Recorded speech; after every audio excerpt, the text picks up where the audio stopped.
Let me go back to Jim Acosta, if he's still there. I think you're still standing in the briefing room, Jim. All right, good. Do we know if at the end of the conversation that the president had with the speaker, John Boehner, today, did they say, let's continue these phone conversations, let's have dinner, let's have a meeting, let's go play golf? Did they wrap it up on a note of continuing this conversation, or they just said goodbye?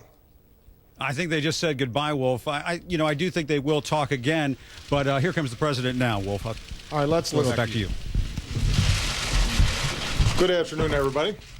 I'm eager to take your questions, so I'll try to be brief at the top. This morning I had a chance to speak with Speaker Boehner, and I told him what I've been saying publicly, that I am happy to talk with him and other Republicans about anything. Not just issues I think are important, but also issues that they think are important. But I also told him that having such a conversation, talks, negotiations, shouldn't require hanging the threats of a government shutdown or economic chaos over the heads of the American people. Think about it this way. The American people do not get to demand a ransom for doing their jobs. You don't get a chance to call your bank and say, I'm not going to pay my mortgage this month unless you throw in a new car and an Xbox. If you're in negotiations around buying somebody's house, you don't get to say, well, let's talk about the price I'm going to pay, and if you don't give me the price, then I'm going to burn down your house. That's not how negotiations work. That's not how it happens in business. It's not how it happens in private life. In the same way, members of Congress and the House Republicans in particular don't get to demand ransom in exchange for doing their jobs. And two of their very basic jobs are passing a budget and making sure that America is paying its bills. They don't also get to say, unless you give me what the voters rejected in the last election, I'm going to cause a recession. That's not how it works. No American president would deal with a foreign leader like this. Most of you would not deal with either co-workers or business associates in this fashion, and we shouldn't be dealing this way here in Washington. I've heard Republicans suggest that, well, no, this is reasonable, this is entirely appropriate, but as I've said before, imagine if a Democratic Congress threatened to crash the global economy unless a Republican president agreed to gun background checks or immigration reform. I think it's fair to say that Republicans would not think that was appropriate. So let's lift these threats from our families and our businesses, and let's get down to work. It's not like this is a new position that I'm taking here. I had Speaker Boehner and the other leaders in just last week. Either my chief of staff or I have had serious conversations on the budget with Republicans more than 20 times since March. So we've been talking all kinds of business. What we haven't been able to get are serious positions from the Republicans that would allow us to actually resolve some core differences. And they have decided to run out the clock until there's a government shutdown or the possibility to default, thinking that it would give them more leverage. That's not my characterization. They've said it themselves. That was their strategy from the start. And that is not how our government is supposed to run. It's not just me, by the way, who has taken the position that we're willing to have conversations about anything. Senate Democrats have asked to sit down with House Republicans and hash out a budget, but have been rejected by the House Republicans 19 times. At the beginning of this year, Speaker Boehner said, what we want is regular order and a serious budget process. So Senate should pass a bill and House should pass a bill, and then a committee comes together and they hash out their differences and they send the bill to the president. Well, that's exactly what Democrats did. Except somewhere along the way, House Republicans decided they wouldn't appoint people to the committee to try to negotiate. And 19 times they've rejected that. So even after all that, the Democrats in the Senate still passed a budget that effectively reflects Republican priorities. at Republican budget levels just to keep the government open. And the House Republicans couldn't do that either. The point is, I think not only the White House, but also Democrats in the Senate and Democrats in the House have shown more than ample willingness to talk about any issues that the Republicans are concerned about. But we can't do it if the entire basis of the Republican strategy is we're going to shut down the government or cause economic chaos if we don't get 100% of what we want.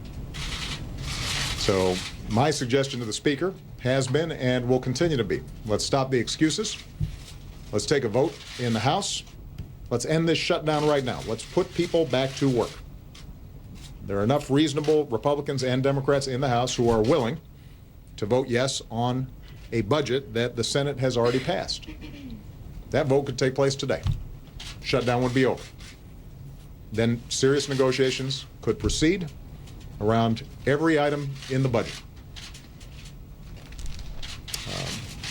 Now, as soon as Congress votes to reopen the government, it's also got to vote to meet our country's commitments, pay our bills, raise the debt ceiling. Because as reckless as a government shutdown is, the economic shutdown caused by America defaulting would be dramatically worse. And I want to talk about this for a minute because even though people can see and feel the effects of a government shutdown, they're already experiencing it right now, there are still some people out there who don't believe that default is a real thing. And we've been hearing that from some Republicans in Congress, that default would not be a big deal. So let me explain this. If Congress refuses to raise what's called the debt ceiling, America would not be able to meet all of our financial obligations for the first time in 225 years. And because it's called raising the debt ceiling, I think a lot of Americans think it's raising our debt. It is not raising our debt. This does not add a dime to our debt. It simply says you pay for what Congress has already authorized America to purchase, whether that's the greatest military in the world or veterans benefits or Social Security, whatever it is that Congress has already authorized. What this does is make sure that we can pay those bills. Now, the last time that the Tea Party Republicans flirted with the idea of default, 2 years ago, markets plunged, business and consumer confidence plunged, America's credit rating was downgraded for the first time, and a decision to actually go through with it, to actually permit default, according to many CEOs and economists, would be, and I'm quoting here, insane, catastrophic, chaos. These are some of the more polite words. Warren Buffett likened default to a nuclear bomb, a weapon too horrible to use. It would disrupt markets. It would undermine the world's confidence in America as the bedrock of the global economy. And it might permanently increase our borrowing costs, which, of course, ironically, would mean that it would be more expensive for us to service what debt we do have, and it would add to our deficits and our debt, not decrease them. There's nothing fiscally responsible about that. Now, preventing this should be simple. As I said, raising the debt ceiling is a lousy name, which is why members of Congress in both parties don't like to vote on it, because it makes you vulnerable in political campaigns. But it does not increase our debt. It does not grow our deficits. It does not allow for a single dime of increased spending. All it does is allow the Treasury Department to pay for what Congress has already spent. But, as I said, it's always a tough vote. People don't like doing it, although it has been done 45 times since Ronald Reagan took office. Nobody in the past has ever seriously threatened to breach the debt ceiling until the last 2 years. And this is the creditworthiness of the United States that we're talking about. This is our word. This is our good name. This is real. In a government shutdown, millions of Americans face inconvenience or outright hardship. In an economic shutdown, every American could see their 401ks and home values fall, borrowing costs for mortgages and student loans rise, and there would be a significant risk of a very deep recession at a time when we're still climbing our way out of the worst recession in our lifetimes. You know, the American people have already fought too hard and too long to come back from one crisis, only to see a handful of more extreme Republicans in the House of Representatives precipitate another one. Now, the good news is over the past 3.5 years, our businesses have created 7.5 million new jobs. Our housing market's healing. We've cut the deficit in half since I took office. The deficit is coming down faster than any time in the last 50 years. America is poised to become the #1 energy producer in the world this year. This year, for the first time in a very long time, we're producing more oil than we're importing. So we got a lot of good things going for us, but the uncertainty caused by just 1 week of this nonsense so far has caused businesses to reconsider spending and hiring. You've seen consumer confidence plunge to the lowest level since 2008. You've seen mortgages held up by thousands of homebuyers who aren't sure about the economic situation out there.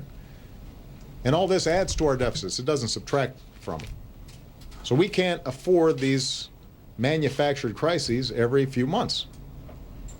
And as I said, this one isn't even about deficits or spending or budgets. Our deficits are falling at the fastest pace in 60 years. The budget that the Senate passed is at Republican spending levels. It's their budget that Democrats were willing to put votes on just to make sure the government was open while negotiations took place for a longer-term budget. And what's happened, the way we got to this point was one thing and one thing only, and that was Republican obsession with dismantling the Affordable Care Act and denying health care to millions of people. That law, ironically, is moving forward. So most Americans, Democrats and Republicans, agree that health care should not have anything to do with keeping our government open or paying our bills on time, which is why I will sit down and work with anyone of any party, not only to talk about the budget, I'll talk about ways to improve the health care system. I'll talk about ways that we can shrink our long-term deficits. I'll also want to talk about how we're going to help the middle class and strengthen early childhood education and improve our infrastructure and research and development. There are a whole bunch of things I want to talk about in terms of how we're going to make sure that everybody's getting a fair shake in this society and that our economy is growing in a broad-based way and building our middle class. And by the way, if anybody doubts my sincerity about that, I've put forward proposals in my budget to reform entitlement programs for the long haul and reform our tax code in a way that would close loopholes for the wealthiest and lower rates for corporations and help us invest in new jobs and reduce our deficits. And some of these were originally Republican proposals, because I don't believe any party has a monopoly on good ideas. So I've shown myself willing to go more than halfway in these conversations. And if reasonable Republicans want to talk about these things again, I'm ready to head up to the Hill and try. I'll even spring for dinner again. But I'm not going to do it until the more extreme parts of the Republican Party stop forcing John Boehner to issue threats about our economy. We can't make extortion routine as part of our democracy. Democracy doesn't function this way. And this is not just for me, it's also for my successors in office, whatever party they're from. They shouldn't have to pay a ransom either for Congress doing its basic job. We got to put a stop to it. Last point I'll make. Already this week, I had to miss critical meetings in Asia to promote American jobs and businesses. And although, as long as we get this fixed, that's not long-term damage, whenever we do these things, it hurts our credibility around the world. It makes it look like we don't have our act together. And that's not something we should welcome. The greatest nation on earth shouldn't have to get permission from a few irresponsible members of Congress every couple of months just to keep our government open or to prevent an economic catastrophe. So let's pass a budget. Let's end this government shutdown. Let's pay our bills. Let's avert an economic shutdown.